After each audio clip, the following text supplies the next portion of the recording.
Welcome to the Longevity Lab, where we explore the science, stories, and strategies behind living better and longer.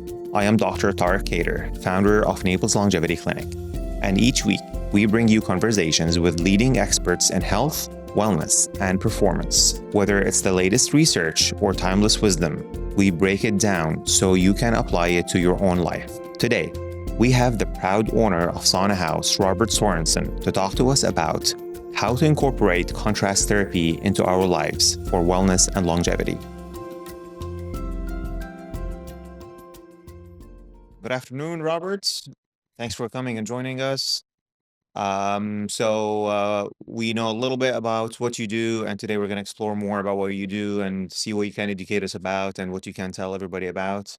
So without further ado, tell us more about yourself and how did you end up with a sauna house? Yeah, very happy to be here. Very happy for the opportunity to share a little bit of knowledge about contrast therapy. My name is Robert Sorenson. I've been a Naples local for a little over 30 years at this point. Really found fitness in my early 20s. I purchased my first pair of running shoes on my 21st birthday. I was incredibly overweight growing up, real sedentary lifestyle, and then had that flip of a switch moment. And from there, it just kind of snowballed. Added layers on, 1 mile feels good, 2 miles feels great. Why don't we go for 10 and just keep going after that? Wow. So how I really found contrast therapy was through this fitness journey of not necessarily doing it for recovery for the athletic purpose, like most people see athletes jumping in cold pools. I found it through the other means, which I believe most people learn about it through Wim Hof. So Wim Hof training really supported some breathing control mechanisms. And when I went through some Wim Hof training, I found that I really enjoyed it. So then whenever I would have access to a cold plunge pool or an ice bath, I found myself seeking it out. So en route to doing an Ironman back in 2022, I stopped through Asheville, North Carolina, and I was about a week out from the race. And I couldn't just continue to add volume onto my body. I was really in my taper, getting ready to take on 140 plus miles on the body. So I searched around and wondered, I like sauna, I like cold plunge. I wonder if they have anything like this here in town. And I found Sauna House. And I went and I couldn't stop thinking about it. So I had a 2-hour visit, Sauna House in Asheville, North Carolina. Went through, did my Ironman, came back home. We had just gotten hit by Hurricane Ian. The position that I held professionally at the time had me working in a healthcare capacity.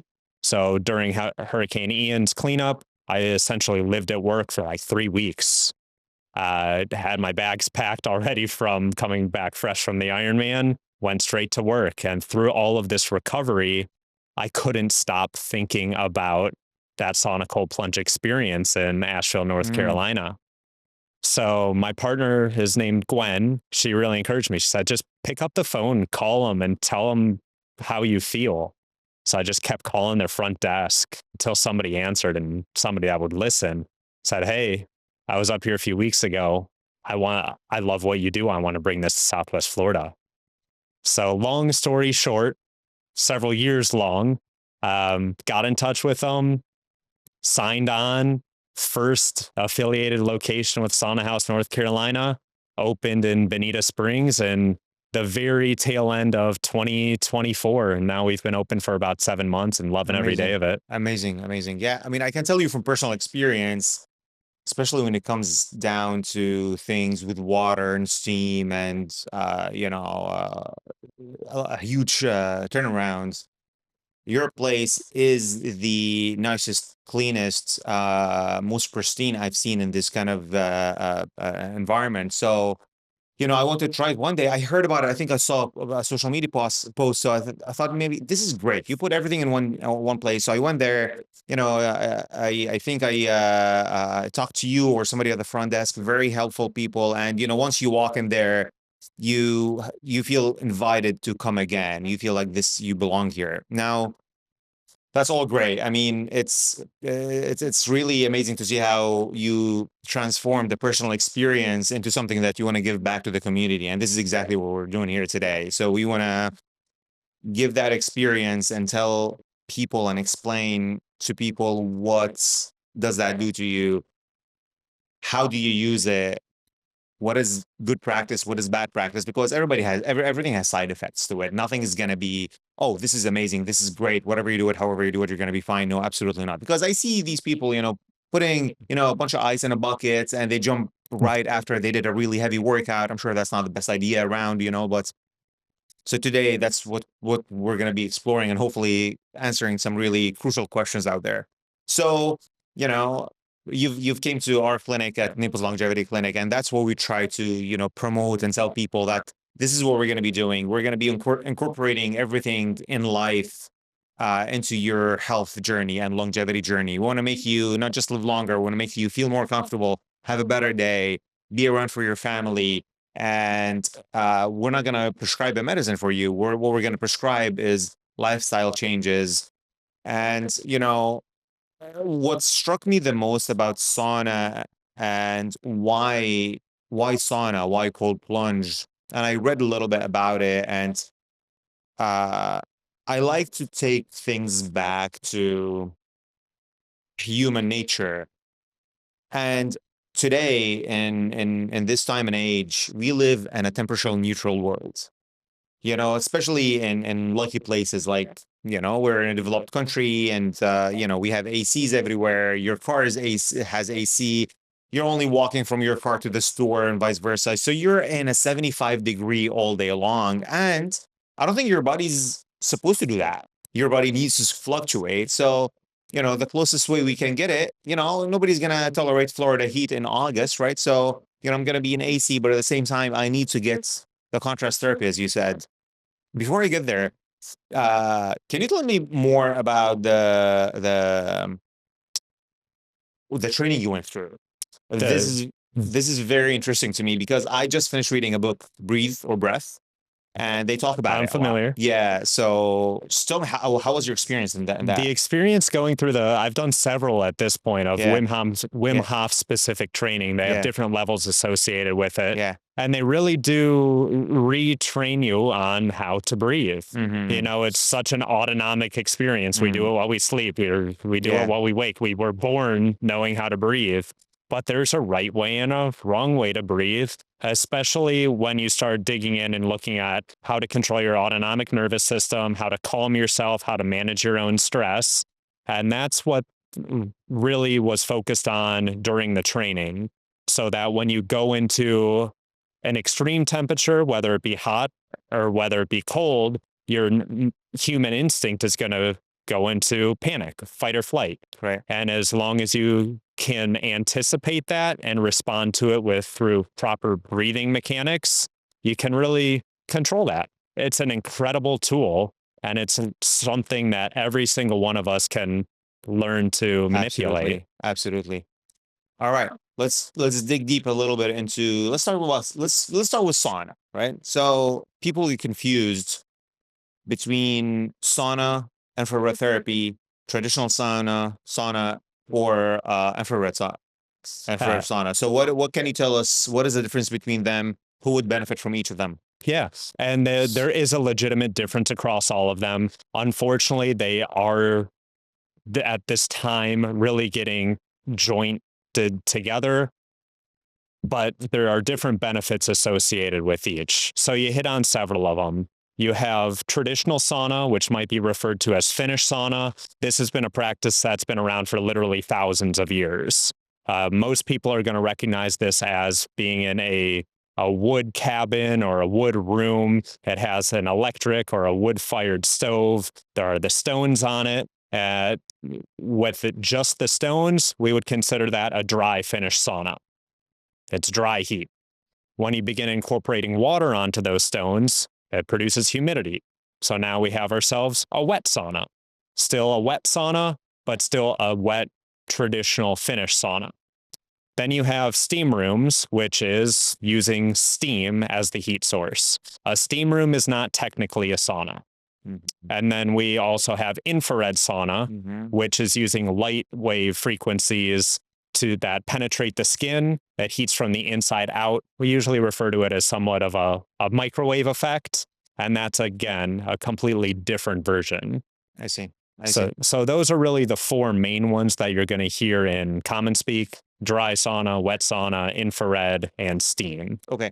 So let's talk about benefits of each. Let's try to incorporate it into somebody who is middle-aged, man or woman. They're fairly active. They eat healthy. They don't have significant medical issues, and they want to incorporate sauna. Which one of these would you choose, and why? I'm going to go with a tier approach. So Mhm, that top tier is going to be the tried and true traditional Finnish. mhm, It's well established mhm, that Finnish sauna is going to increase your lifespan. It's going to boost resilience. mhm, It's going to do everything good mhm. for you when approached I appropriately. see. Okay. So you're looking at cardiovascular benefit. There's some studies starting to show that it's decreasing the risk of developing neurodegenerative diseases. There is the detoxification. The list goes on. Because you're heating your body, you're getting that vasodilation, so we're improving circulation. It even goes as far as to show that sauna bathing between 4 and 7 times per week, or accumulating up to, I believe the number is 56 or 58 minutes across a given week, will reduce your overall all-cause mortality by approximately 40%. And Wow. then reducing your risk of cardiovascular events by even a higher percent than Wow. that, Wow. by literally doing nothing except for sitting in Sit a in the heated heat room. a couple times a week or 3 times a week. Yeah. Wow. So interesting that you mentioned detoxification because I notice this in my practice a lot where people just walk in, hey, I want to get detoxed. And my answer is always universal. This is why you have a liver, right? I mean, your liver is what cleans up your body. But at the same time, the liver can only do so much, right? And when it comes to heavy metals, when it comes to certain toxins, sometimes the liver is not gonna do that. The liver does not know how to do that. If you want to go down to the physiology and cell levels. So how can you utilize sauna to detoxify? And is there any solid science behind it? And what is a common practice to do that as far as frequency, common behavior in the sauna? Like, do you have to sit there for 15 minutes, 20 minutes, wipe yourself down, or like, what can you tell me more about that? So, well, first, I would say if you're looking for a sauna for detox, straightforward, I'd say let's look at some other factors of your life as to Right. why you need to Absolutely. detox. But then when it's the approach of how to use it as a tool to support Mhm, that, the guidelines are going to be very similar to anyone else who is looking to use a sauna. One, consult with your medical professional, make mhm, sure that exposure to extreme heat is something that you can tolerate, and then take more of a staged approach. If you've never done sauna before, like anything else, you have to acclimatize to it. mhm, So that first time in a Finnish sauna, which is heated to approximately 185 degrees, maybe more depending on where you go, it's incredibly hot. So you have to be prepared to listen to your body, know that you're going to sweat, you're going to get very hot. And when you feel as if you can't take it anymore, you probably should have gotten out a mhm, little bit earlier. So when we have visitors come into Sauna House, we recommend starting with about 10 to 15 minutes. mhm. Our sauna actually has 3 tiers to it. We learned way back when in 7th, 8th grade science that heat rises. So maybe starting on that first tier where the heat's going to be the lowest, spending again 10 to 15 minutes, exit the sauna, let yourself rinse to cool yourself down, lower your internal body temperature. Make sure that you're hydrating and not just water, but with an electrolyte replacement as well, because you're losing so much salt along with the sweat. And then you can repeat that cycle. Most people, if it's their first time, I'll provide guidance of let's get you into that 30 to 45-minute range total and be okay with taking breaks in between. Don't do it all at once. But somebody who's a little bit more seasoned, who has been doing it maybe their entire life, because this is something that's very common practice Mhm, around the world, you're going to be able to tolerate closer to that 60 to 90 minutes in a mhm, sauna in a mhm, given session, still with those breaks incorporated. mhm. So, to answer your original question about somebody coming into detox, we need to take a staged approach. Okay, Day one, I might recommend let's do 30 minutes, 3 rounds, 10 minutes each. I see. Okay. And is there science behind it or is all theory? when it comes specifically about the detox, I'm talking about metals, microplastics, things that our bodies are not supposed to deal with, they're not supposed to have in there. When you say alcohol detox, that's a different story. When you've been eating, fast food for your entire life, that's a different story. I'm talking about people who are specifically looking for these kind of detoxes. Is there any science behind that? Are you going to lose these toxins through sweating and through heat or not? Through the research that I've seen, it's very hard to discern or define a yes because there are so many other factors coming into Mm-hmm. play. When you talk about exposure to metals or certain sort of plastics, there's so much even in our clothing at this point in time. Mm-hmm. So even though that you might be in a sauna for the purpose of detox, you could very well be wearing a bathing suit or bottoms that also have considered toxins in Toxins, them. yeah, yeah. So now you're just Absolutely. absorbing that while also Absolutely. Yeah, yeah. Okay. sweating it out. Yeah, because this is one of the myths I wanted to bust. Is you sweating does not mean that you're losing toxins. Your sweating is your body's ability trying to cool you down. Correct. And that does not mean if you're sweating more, that means that you're losing more toxins. What you're losing more is electrolytes and water. So I love how you started this with, if you need to detox, we need to take a step back and look at what's wrong and why you need to detox. So this is a great message in here that um detox so you cannot just do one thing and expect things to get better quickly. So sauna will be helpful when it comes to vasodilatation, the heat exposure and the cold exposure. We'll talk about it in a little bit, how you can incorporate that into your routine. How does it affect your mental health as well? And how does it calm you down? This is how you incorporate it. We're not gonna look specifically to go to the sauna to specifically do something specific, for example, treat my heart problems or Mhm. reduce my blood pressure. It's all one big picture. And I love how you described it. And this is unfortunately a problem today where people are trying to stay away from taking a pill for everything, which is a great thing, but they're replacing that with solutions like this. Yeah, I'm not gonna take my blood pressure medicine. I'm gonna go do sauna and expect that to get better. And this is a frustration that I see on my ends of this world. So that's a great point that I wanted you to answer. That's beautiful. Yeah, Um, it's that a la carte approach, right? yeah, Everyone wants, all right, this is going to do this. We exactly, don't get to choose what exactly, comes out of our body. exactly. Yes, beautiful. So, when it comes to the difference between infrared sauna and a traditional sauna or a Finnish sauna, who do you recommend using the infrared sauna for? And is it truly cooler? Is it not as warm in there?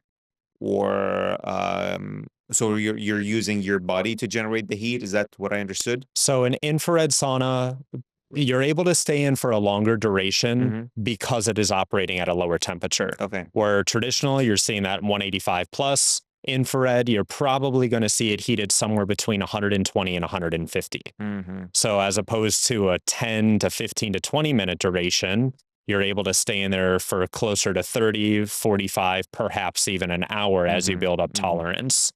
And infrared, like a microwave, it's penetrating internally, heating from the inside out.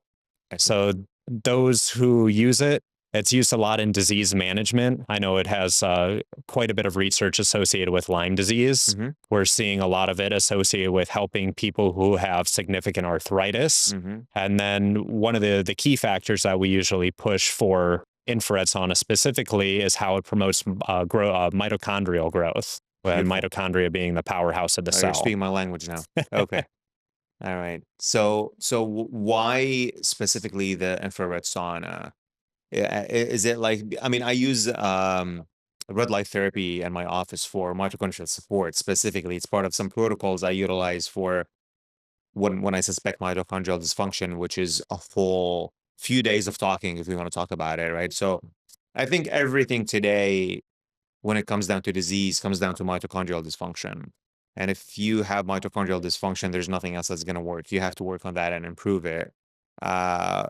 Whether it has to do with obesity, whether it has to do with certain diseases in the heart and the brain, dementia, you name it, it has to do with mitochondrial dysfunction. So it's really enlightening to know that there are certain benefits from infrared sauna on mitochondrial benefits. So the research you quoted a little bit ago, that talks more about infrared sauna specifically, not sauna in general. Is that Correct. right? Okay. So Okay. different benefit. And to the point of infrared sauna specifically, Mhm. it's still a relatively new technology. Mhm. All of this we're still learning more and more Mhm. about, but thankfully we're learning more and more about it at a much rapid pace. Okay. Okay. So I would expect in 5 to 10 years' time, Mhm. we're going to be able to establish stronger protocols for Mhm. infrared sauna for people who are looking for support against Mhm. certain disease I see. pathologies. I see. Beautiful. And you would recommend the same frequency, three, 2, 3 times a week? And what's great about Mhm. infrared and traditional sauna is that there's a point of diminishing returns, Mhm. but you are still seeing a return. Mhm. Mhm. So the more you do it, the more that you're going to benefit. Mhm. Of course, approaching it with precaution. Yeah. You don't want to continue to dehydrate. Okay. As long as you're being smart about it, you Mhm. could do sauna up to 7 days per week. Okay. Sounds like a lot, but I think Uh, some people might do it. Okay, let me ask you now. I'm sure some people are going to ask, okay, how about athletes? How do I utilize it for workout recovery? What is the best time to use it? I can tell you from personal experience, I've tried it before my workouts and my workouts did not go well. I was very tired. Um, and I was not trying to use it as part of my workout routine, but it happened the couple of days that I did it before my workout. My workouts didn't go well. So is there anything about that, utilizing sauna for recovery or incorporating it into your workout routine? When should you use it if you're working out? Absolutely. Highly suggest post workout, Mm-hmm. as after the work is done, Mm-hmm. sauna is a great tool to, it's not going to cool you down, it's going to keep you warm, but that warmth is going to help push additional blood through your muscles. It's going Mm-hmm. to help with that lactic acid Mm-hmm. return, the venous return, Mm-hmm. increase uh, the vasodilation. It's going Mm-hmm. to help expedite recovery. Mm-hmm. Beautiful. So increase blood flow to the area of whatever it is, legs, chest. Okay. And how about injuries? So have you seen any evidence or even experience with seeing people with certain injuries, muscle tears, that have seen benefit from utilizing saunas, regardless which Yeah. kind? Your timing is almost too perfect. Mm, About 4 weeks ago, I had a freak accident mm, where I rolled my ankle terribly. mm. I was certain that it was broken. Okay. Immediately from the time of injury, went and got an X-ray, went and got an MRI because I was certain there was ligament damage. I was going to hear the worst news possible. Ended up being grade two being defined as some muscle tearing, but no complete ruptures. I wasn't able to work out because I could barely get around, but I had sauna. Mm-hmm. So sauna allowed me to continue to build that cardiovascular benefit. But Mm-hmm. beyond that, it was helping heat my body. It was Mm-hmm. helping send blood to the tissues. Mm-hmm. And then when pairing with cold, which we can talk about in a few minutes, it helped reduce the inflammation. Mm-hmm. After about a week's time, I was back walking normally. I was off the crutches, and Mm-hmm. I contribute that tremendously to the To the power of sauna. sauna. Beautiful. That's really great insight because again, a traditional approach to medicine and how do you fix this is giving you a prescription for pain med and anti-inflammatories, right? Which is going to give you, significant side effects and it's going to mask the problem. Nothing's going to help it. So if I give And you an anti-inflammatory, it's going to reduce inflammation. Yeah, sure, but that's actually you may want inflammation there, right? If you have injuries, there's a reason your body is sending inflammatory cells there. We don't want overinflammation because that's going to cause problems. But I like how you approached it from a different perspective is let me expedite what my body's trying to do. let me get more blood flow and let me deliver more of these healing and inflammatory cells in the site of injury. And looks like it did the job. Yeah, Yeah. and the first thing that they said to me after Hmm. looking at the X-ray, getting Yeah. the MRI done, "Would you like a prescription for prednisone? We can put you on a 7-day or a 14-day pack. We can get you BP 157." Hmm. The list goes on and on and on. Hmm. Like, let me try the natural way first, and Yeah. let's see Yeah. how it Yeah. works. Yeah. Beautiful. I love how you approach it. And I wish that we see more of that because a lot of these medications out there, and I do have a lot to say about peptides. I utilize them and I think they're very beneficial. And I think they mimic a lot of your natural response. But at the same time, they are overutilized. There's a lot of side effects that are hidden that, we are not being told about. So I think if you're going to utilize peptides, you have to be certain who gave you the peptide, who prescribed it, where you got it from, and what am I using it for? And anything you inject in your body, you better know where it's coming from. So when it comes to alternative ways of fixing things. So in my case, I do see benefits utilizing red light therapy for these, which does this uh, going back to mitochondrial damage injury. So I've seen a lot of improvement in back pains and inflammatory conditions and exacerbations of certain diseases. Somebody who has a disc prolapse, I've seen improvement in their pains and inflammation when they utilize it, and I can imagine an overlap and the mechanism of how both of them would work. So that's great. So you would say after workout, it improves the chances of faster recovery and possible maybe improvements in benefits from the workout you just did. 100%. Okay. Okay.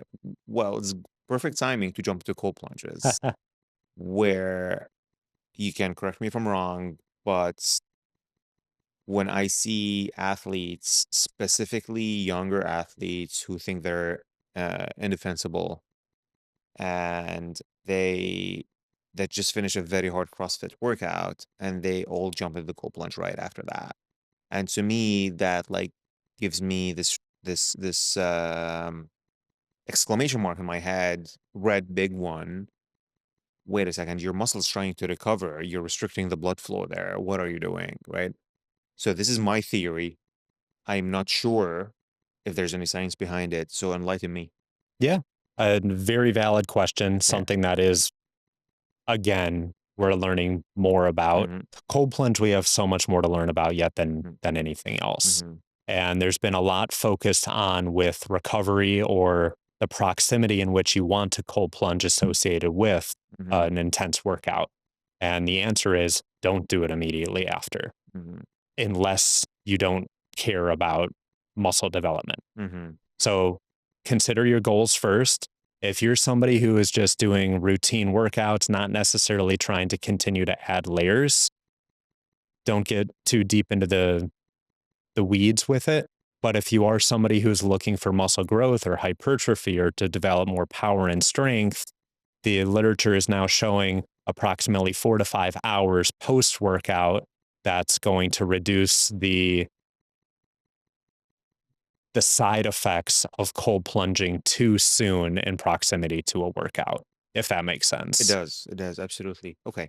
So I see I mean, the cold plunge is a lot, quote unquote, harder than the sauna, right? I mean, when you walk into the sauna, it takes you a few minutes until you start getting hot and sweaty and uncomfortable. The cold plunge requires, in my opinion, more resilience. You need to be fearless for that second, right? Jump into the cold and just tolerate it for whatever, 1, 2, 3, 4 minutes. And that really rides into the same wave of I can do anything, right? And I see this.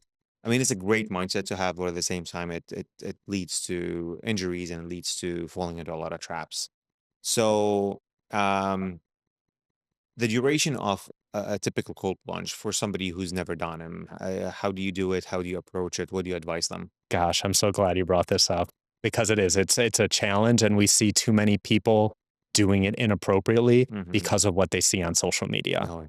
So the temperature of a cold plunge, let's start with that first. It can be whatever challenges you, whatever stresses you. So whenever you put your hand into the ice barrel, the cold plunge, whatever it happens to be, it should be cold enough where do you want to pull your hand out. For some people, that might be as warm as 65, 70 degrees because they don't have resilience against the cold. For some, that might be pushing into that 35, 40, 45 degrees. All of that is okay. If it's your first time going into a cold plunge, if you only get waist deep, you're stressing your body. You're doing what you're supposed to do to reap the benefits associated with cold exposure. If you're able to get fully submerged up to your neck so you get a little nerve stimulation, that's great too. Most people that come through Sauna House, their very first time, we're probably going to see them opt for the warmest pool. They might get in there for 30 seconds, but that next time, they're going to be in there for a minute. The time after that, they're going to be in there for 2 minutes. We usually suggest anywhere between 1 to 3 minutes because, regardless of who you are, once you get to about that 3 minute mark, you are no longer providing your body with a purposeful stress. You have acclimatized. You are no longer benefiting from that cold exposure experience. It's time to get out so that you can re-warm and then re-expose yourself to the stress again. Understood. So yeah, that's really interesting that you said that because when I've done it, when we're past 3 minutes, actually becomes much easier, and you feel like you're just you can have a conversation. Your breathing slowed down, and you know, you start having all the senses back because for a few seconds you feel like you're in a different land when you get into that cold plunge, especially when you get into the really cold ones. So, what are I know that there's a lot more to be studied and discussed about cold plunges, but what do we know about them right now? What do we know as far as science when it comes to whether it's mitochondrial health or recovery or general longevity and stress and mental health? What's out there? Most of the science right now is defined in that mental and emotional Hmm. bucket, Hmm. where we know that it is cold exposure is going to decrease inflammation. You're Hmm. exposing yourself to a cold environment. Hmm. It's going to drop inflammation inside the body. Hmm. But now beyond that, mental emotional health being really at the forefront of what most people are interested in coming out of that pandemic world where we were also isolated and depressed. So now when we're seeing cold exposure being a tool because of everything we just spoke about, that fight or flight response when you first get in, that purposeful stress that helps to build resilience so that when you are doing challenging things, when you inevitably face something challenging in everyday life, you subconsciously kind of defer back to that cold exposure. I Hmm. can do hard things. I Hmm. can get through this. I'm a strong person. And a lot of that is associated with the release of endorphins with cold exposure, as well as norepinephrine. Mm. Okay. So it is more mental, it's more psychological. How about the same question I asked you about how do you incorporate that into your workout routine? How do you maximize? I know this is more observational, or the studies out there, they're observational studies rather than controlled studies that we can see the benefits of. But also from a theoretical perspective, where do you place your cold plunge in your workout week? So in the workout week, I believe both sauna and cold plunge, when you have that active recovery day or when you Mhm, have that day off, mhm, that's a great position for it. mhm, So if you're somebody who trains, say, Monday, Tuesday, Thursday, Friday, where you have that rest break on Wednesday and then you have your weekend, mhm, dropping it in one of those two time slots or both of mhm, those two time slots are ideal. If you're somebody who trains early in the morning, mhm. looking to do time permitting sauna cold exposure in the evening, that's going to be really helpful in getting yourself recovered and also contribute to a better night's sleep. Oh, beautiful. Okay, Yeah. good. So that's important. I don't think we touched base on that on the sauna, but sleep benefits. You see a lot of sleep benefits with contrast exposure. Huge. Okay. It makes you Okay. tired. It does make it, yes, absolutely, absolutely. Do we have enough about that? when it comes to maybe we're gonna have to jump back to the I think saunas. it's going to be a little bit more anecdotal. Okay. Uh, you take 10 people in a room, 9 of them are going to tell you that I slept better having had sauna cold plunge Mhm. than had I not.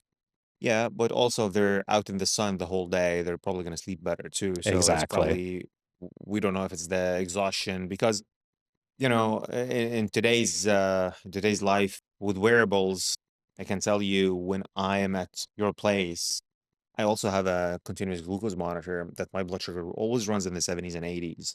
When I walk into the sauna, my blood sugar goes up to the 130s, and my heart rate goes up to 120s and 130s. And obviously, the heart rate goes up because I am stressed out, I'm sweating, and it cool and drops quickly once I'm in the cold pool.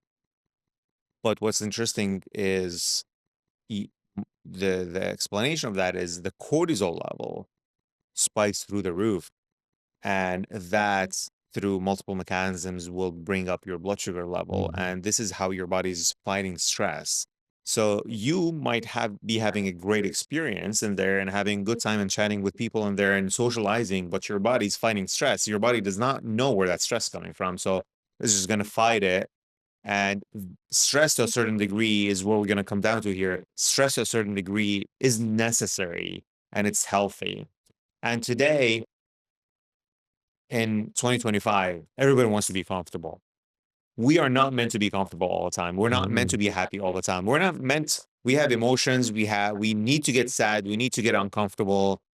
We thrive to be happy, but I think we need to learn or relearn how to get uncomfortable, whether emotionally or physically. And I think saunas and cold plunges are great examples of that. I agree entirely, and that's one of the beauties of it. Is it's something that everybody can do. Anybody can go walk into a sauna. Anybody can be exposed to an extreme cold temperature, whatever that cold temperature is for you. And Sauna House being a community where you can do this along friends, you can do this alongside strangers and make friends. It's encouraging. And then you're also reaping all of those benefits of the purposeful stress at the same time. Yes. Beautiful, beautiful. Okay. Let me ask you this now. When I'm sure you hear this, people coming in every day to the sauna with theories. What is the most obnoxious theory that you hear that you would want people to know it's wrong? Let's start with cold. Okay. What's the most time you've seen somebody stay in the tub? Because I want to beat that time. And at a certain point, you're causing more harm than good. And Right. you can likely speak more to this than I can of what you're risking through lengthy cold exposure when it comes to skin, when it comes to internal organs. We're not meant, yes, we're meant to be stressed and we can use cold for stress, but we're not meant to live exposed in a 40-degree pool of water for an extended duration. Yes.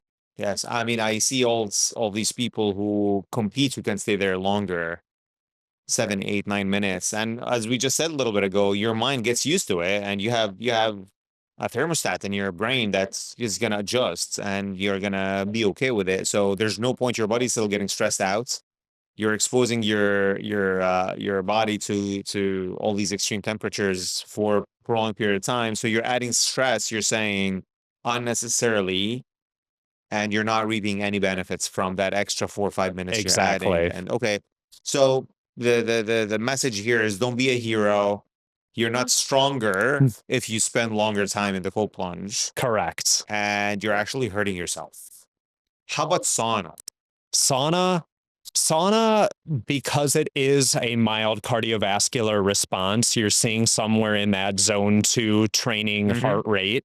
You reference 130 beats per minute or Mm, so of your heart rate when in the sauna. A lot of people will come in thinking that this is the silver bullet for weight loss or maintaining their weight. They no longer need to exercise because they're getting their heart rate up inside the sauna. Entirely untrue. Even though you are receiving cardiovascular benefits of it, we were not receiving any sort of strain on the joints. So we're not building bone mineral density. We're not actually adding load onto the muscles. So even though that we're burning calories through the heat, we're not benefiting the same way as if you were out for a bicycle ride or if you were out running or did some light strength training. So you mentioned weight loss. We've seen and read things about white fat, brown fats with cold plunges. What is the truth behind that? So the weight loss theory associated with cold exposure is more during that window of time after you get out of the cold plunge and you go into what we refer to as the relaxation time. So let me back up. When you sauna and cold plunge, ideally you sauna, you rinse, you cold plunge, and then you allow yourself to do some purposeful time rewarming. During this rewarming phase, your body is in a state where you begin to shiver a little bit with used appropriately. And that shiver is what's metabolizing the white fat, the bad fat, into the brown fat, the good fat.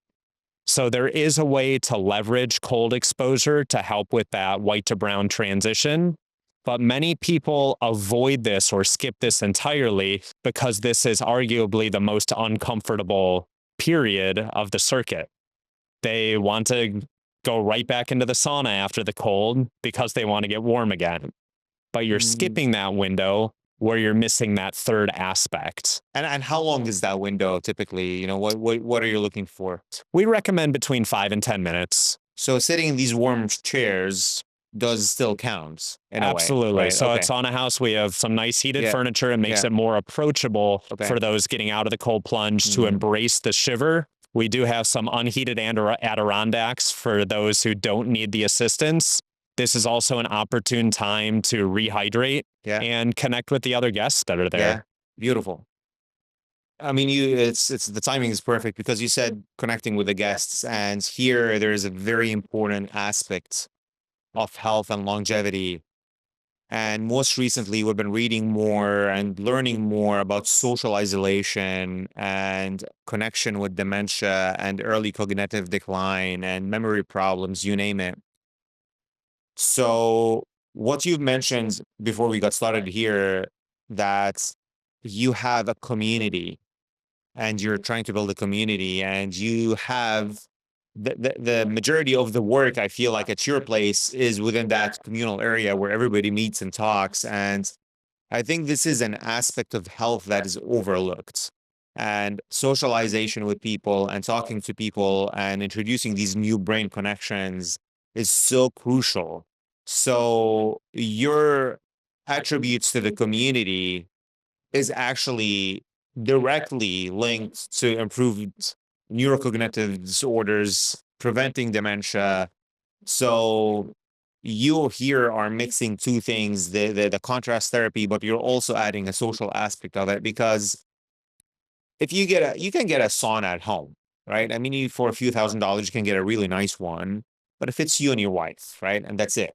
You can get a cold plunge tub at home. I do, right? But I use it for when I wake up in the morning and I want to drive to Bonita Springs to use it, right? But I gotta, there's something to be said about the social aspect of it. I met numerous people in there. We made some connections in there. And this is part of the experience. It's not just about having a good time. You're actually benefiting your body and your mind. I'm not sure if you had that in mind when you started or was like, oh, wait, that's great. It's happening. Did you have that in mind when you built the common area? Was that part of the reason why you had it, or it was more of a pure like business decision that this is a better option? And I mean, that's where it starts, right? Sauna, cold plunge, to your point, you can do these anywhere, but we're in an isolation epidemic. So it started with the common space. Where can we create this gathering area for those who are coming and using the services? And then let's build everything else around that, because that's the focal point. We want people to come in and make connections. We want people to bring their friends and enjoy the experience together. It's so deep rooted in just where we see the state of the world right now. When everybody was locked down working from home, we lost that connection with each other that we had in our day-to-day jobs. We lost that third space. And Sauna House for many has become that. It's, hey, it's Friday afternoon. We're clocking out of work. We're going to meet up at Sauna House instead of meeting up at the bar. We're doing something health positive, but we're still being able to connect as people the way that we like to do. We don't enjoy being alone. We crave conversation. We crave support. And this is a place where you can get those things, but also support your longevity. Human nature, right? Human nature. And we're staying away from that. And with places like yourself, this is empowering that and encouraging that. And everybody who I spoke with who had that experience had to mention that part where it was a great experience to meet these people, not just to, go and have the contrast therapy. So, if you have not heard it directly, I'm telling you that, like, there's a lot, and I have a few clients in my clinic that's, they go to your place and they always mention that. So this is great. So final word here. What do you want to, if we want to get away from something, we're going to take something away from talking about sauna and cold plunge. What would you want to tell people? Sauna cold plunge is something for everyone. It's super approachable. It's more fun with friends. Everyone can benefit from it. It's here to stay. It's not a flash in the pan. And the more that we learn about what practices we can incorporate to our day-to-day lives for those seeking longevity and to really beat that age curve where we ideally want to go up, up, up, up, and up, and then just have that steep drop off and crash. These are the tools that can help support that. Beautiful, beautiful. Robert, proud owner of Sauna House. Thank you on behalf of the community, and keep doing the good work you're doing. Thank you so much. We'll see you there. You're welcome.